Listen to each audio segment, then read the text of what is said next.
1 जुलाई 2002, समय रात 8:10। मॉस्को के डोमोडेडोवो इंटरनेशनल एयरपोर्ट पर 45 बच्चों समेत कुल 60 पैसेंजर फ्लाइट का इंतजार कर रहे थे। 30 मिनट बाद करीब 8 मिनट 48 सेकंड पर बेस्केरियन एयरलाइन की फ्लाइट 2937 में 60 पैसेंजर तथा 9 क्रू मेंबर के साथ मॉस्को से बार्सिलोना जाने के लिए उड़ान भरती है। इस प्लेन को 3000 किलोमीटर की दूरी पर 4 घंटे और 20 मिनट में तय करनी थी। रात करीब 11 बजे प्लेन ने स्विट्जरलैंड के एयर स्पेस में एंट्री की। 1 जुलाई को सुबह से लेकर शाम तक एयर ट्रैफिक के हिसाब से बड़ा बिजी दिन था, लेकिन रात के समय 11 बजे के बाद उस पूरे एयर स्पेस में मौजूद किसी भी एयरपोर्ट पर किसी भी प्लेन के लिए लैंडिंग शेड्यूल नहीं थी तथा उस एयर स्पेस से गुजरने वाला एयर ट्रैफिक भी काफी हद तक कम हो गया था। इसीलिए रात के 11 बजे पीटर कलिक्स अपने वर्क स्टेशन की भी जिम्मेदारी पीटर को संभाल कर ब्रेक के लिए चला गया। यानी पीटर अब दो वर्क स्टेशन की जिम्मेदारी संभाल रहे थे। जहाँ पहले रडार सिस्टम पर एयर स्पेस का ट्रैफिक शो हो रहा था, तो दूसरे रडार सिस्टम पर एयरपोर्ट पर लैंड होने वाले प्लेन्स की मॉनिटरिंग की जा रही थी। 11:06 पर फ्लाइट 2937 ऑस्ट्रेलिया के ऊपर 36,000 फीट के लैटिट्यूड पर उड़ान भर रही थी। प्लेन में मौजूद सब लोग आश्वस्त थे कि 2 घंटों के बाद वो बार्सिलोना पहुंच जाएंगे, लेकिन कोई नहीं जानता था कि उनसे 600 किलोमीटर दूर उनकी मौत उड़ान के लिए तैयार हो रही है। 11:06 पर एक DHI ने फ्लाइट 611 ने बर्गिरो से ब्रुसेल्स जाने के लिए उड़ान भरी। करीब 11:10 पर पीटर निल्सन को सूचित कर दिया गया कि उनके मेन रडार सिस्टम को मेंटेनेंस के लिए बंद कर दिया गया है, इसीलिए अब उन्हें बैकअप सिस्टम का यूज करना पड़ेगा। 11:21 पर DHI फ्लाइट 611 ने पीटर निल्सन के एयर स्पेस में एंट्री की और प्लेन के पायलट ने पीटर से कांटेक्ट कर 36,000 फीट के ऊपर उड़ान भरने के लिए परमिशन मांगी। परमिशन देने से पहले ही पीटर ने एयर ट्रैफिक को रेगुलेट किया और नॉर्मल कैलकुलेशन करने लगे कि इस एल्टीट्यूड और इस रूट पर कोई दूसरे प्लेन तो नहीं है। लेकिन तभी दूसरे रडार सिस्टम पर एक एयरबस फ्लाइट पर AFF 1135 का मैसेज आया कि उन्हें पास के एयरपोर्ट पर लैंडिंग करनी है। इसीलिए पीटर अपना काम छोड़कर सेकंड रडार सिस्टम पर मूव कर गए। पीटर ने पास के एयरपोर्ट टावर से कांटेक्ट करने की कोशिश की,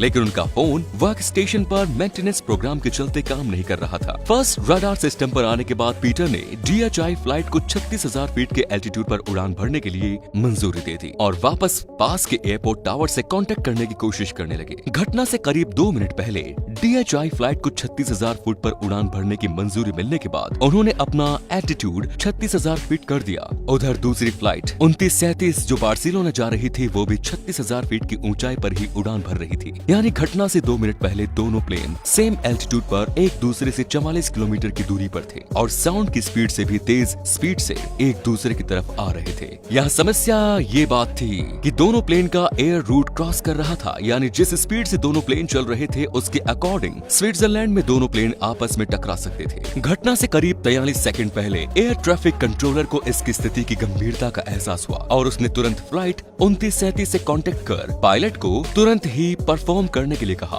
पीटर ने रशियन पायलट को आदेश दिया कि तुरंत ही वो अपने प्लेन का फ्लाइट लेवल 360 से डाउन करके 350 पर लेकर आए, लेकिन इस निर्देश के 1 सेकंड बाद ही फ्लाइट 2937 का ट्रैफिक कोरिजन सिस्टम या TCA सिस्टम बीप की आवाज के साथ बज उठा और पायलट को तुरंत ही प्लेन का एल्टीट्यूड हाई करने का निर्देश दिया। एग्जैक्टली उसी टाइम DHI फ्लाइट TCA का सिस्टम भी बीप की आवाज के साथ पायलट को फोन करने लगा और फ्लाइट का एल्टीट्यूड तुरंत लो करने का निर्देश दे दिया। इसीलिए DHI फ्लाइट के पायलट्स ने TCA सिस्टम के निर्देशों के अकॉर्डिंग फ्लाइट के लेवल डाउन करना शुरू कर दिया। लेकिन उधर दूसरी तरफ फ्लाइट 2937 के पायलट्स कंफ्यूज हो गए कि एयर ट्रैफिक कंट्रोलर के निर्देश को माना जाए या TCA सिस्टम को फॉलो किया जाए। तभी पीटर ने दोबारा से अपनी बात दोहराई और फ्लाइट 2937 के पायलट को डिस्टेंस परफॉर्म करने के लिए कहा। फाइनली रशियन पायलट कंट्रोलर की बात मानने का निर्णय लिया और प्लेन का एल्टीट्यूड डाउन कर दिया गया। यानी इस समय दोनों ही प्लेन डिस्टेंस पर थे और करीब तेजी से नीचे की तरफ आ रहे थे, जो फ्लाइट 2937 के TCA सिस्टम के बिल्कुल विपरीत था। दरअसल ट्रैफिक कॉलिजर सिस्टम या TCA सिस्टम प्रत्येक प्लेन में एक ऐसा ऑटोमेटिक सिस्टम होता है जो प्लेन के एल्टीट्यूड, स्पीड और हैंडिंग का यूज करके प्लेन के चारों ओर एक 3D मैप बनाता है और लगातार इस मैप की इंफॉर्मेशन आसपास के प्लेन को ट्रांसमिट करता रहता है। जैसे ही कोई प्लेन इस मैप में एंटर करती है तो ये सिस्टम पायलट को वार्न करता है और उस सिचुएशन के हिसाब से एक प्लेन को डिस्टेंस और एक प्लेन को क्लाइम करने के लिए निर्देश देता है। उधर कंट्रोल रूम में जब पीटर ने देखा कि फ्लाइट 2937 ने उनके निर्देशों की पालना करके फ्लाइट लेवल डाउन कर लिया है, तो वो आश्वस्त हो गए कि सब कुछ ठीक हो गया। इस समय पीटर इस बात से अनजान थे कि DHI फ्लाइट ने भी अपना फ्लाइट लेवल डाउन कर दिया है, क्योंकि फ्लाइट 2937 के साथ लगातार कांटेक्ट में रहने के कारण DHI फ्लाइट के पायलट पीटर से कांटेक्ट नहीं कर पा रहे थे, जिसकी वजह से वो ये बता ही नहीं पाए कि उन्होंने भी अपना फ्लाइट लेवल डाउन कर दिया है। वहीं मेन रडार सिस्टम के अंडर मेंटेनेंस के चलते पीटर बैकअप मोड का यूज कर रहे थे, जिसमें एक जरूरी emergency feature visual STA alarm system मौजूद ही नहीं था, जो ऐसी सिचुएशन होने पर रेड साइन के साथ जोर जोर से खतरे का संकेत देता है। इसी वजह से पीटर की इस सिचुएशन की रियल स्थिति का अंदाजा ही नहीं हुआ और वो सेकंड रडार सिस्टम पर लैंड होने वाली प्लेन से कांटेक्ट करने लगे, जबकि दूसरी तरफ दोनों प्लेन्स में TCA सिस्टम अभी भी पायलट्स को वार्न कर रहा था और दोनों ही पायलट अपने डिस्टेंस रेट लगातार बढ़ाते जा रहे थे। घटना से करीब 19 सेकंड पहले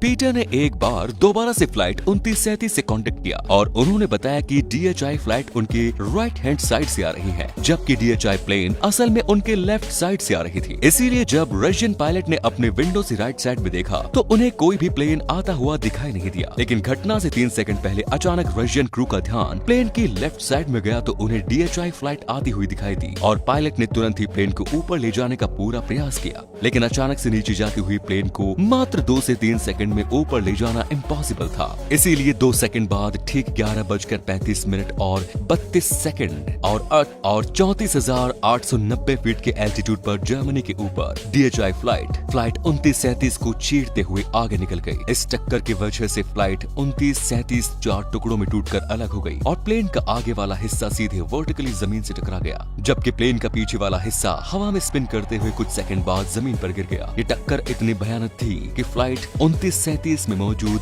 45 बच्चों समेत 60 यात्री और 9 क्रू मेंबर्स में से कोई भी सरवाइव नहीं कर पाया। वहीं दूसरी तरफ DHI फ्लाइट को भी टक्कर की वजह से काफी नुकसान हुआ। इस टक्कर की वजह से DHI फ्लाइट की टेल पूरी तरह टूट चुकी थी और DHI प्लेन अनकंट्रोल होकर हवा में स्पिन करने लगा। करीब 2 मिनट तक स्ट्रगल करने के बाद DHI फ्लाइट घटना स्थल से 7 किलोमीटर दूर जंगलों में क्रैश हो गई। लेकिन गनीमत रही कि पायलट ने किसी तरह प्लेन को कंट्रोल करके इस तरह क्रैश करवाया कि प्लेन में मौजूद 2 लोगों को छोड़कर बाकी सभी लोग सुरक्षित बच गए। यानी इस भयानक घटना में कुल 71 लोगों की मौत हुई। बाद में की गई जांच में पता लगा कि इस घटना के लिए कहीं न कहीं air space control company sky guide की लापरवाही जिम्मेदार थी। इस बारे में आपके क्या विचार है कमेंट्स में जरूर बताएं। धन्यवाद।